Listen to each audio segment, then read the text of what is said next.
तांदळाची खीर कशी बनवायची ते बघूया। 1 वाटी बासमती तांदूळ आपण इथे घेतला आहे।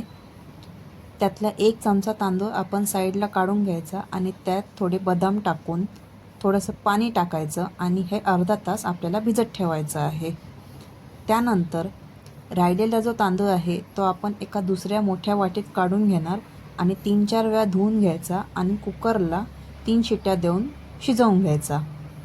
तांदूळ शिजेपर्यंत आपण दुसरीकडे ड्रायफ्रूट्स कट करून घेणार आहोत।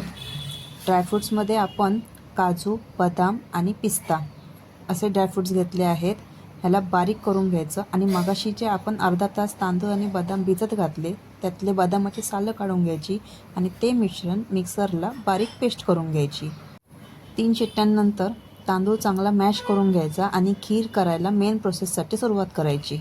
या मॅश केलेल्या तांदळामध्ये आपण अर्धा लिटर दूध टाकलं आहे। त्यानंतर मगाशी जे मिक्सरला आपण पेस्ट लावून घेतली ती आपण यामध्ये टाकतोय।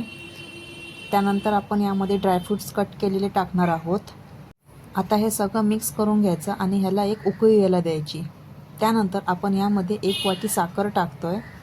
आता याला मंद आचेवरती 10 मिनिटं शिजू द्यायचं। शेवटला आपण यामध्ये वेलची पावडर टाकणार आहोत। तर खीर आता ऑलमोस्ट होत आली आहे। वेलची पावडर टाकून याला आपण सर्व करत आहोत।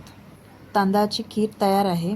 रेसिपी आवडली असेल तर लाईक, शेअर आणि सबस्क्राईब करायला विसरू नका आणि इंस्टाग्रामला मला कोकण कन्या 299 या चॅनलवर नक्की फॉलो करा आणि लवकरच आपले 1000 सबस्क्रायबर आता पूर्ण होणार आहेत, तर चॅनलला स्टे ट्यून राहा। भेटूया पुढच्या रेसिपीमध्ये। धन्यवाद।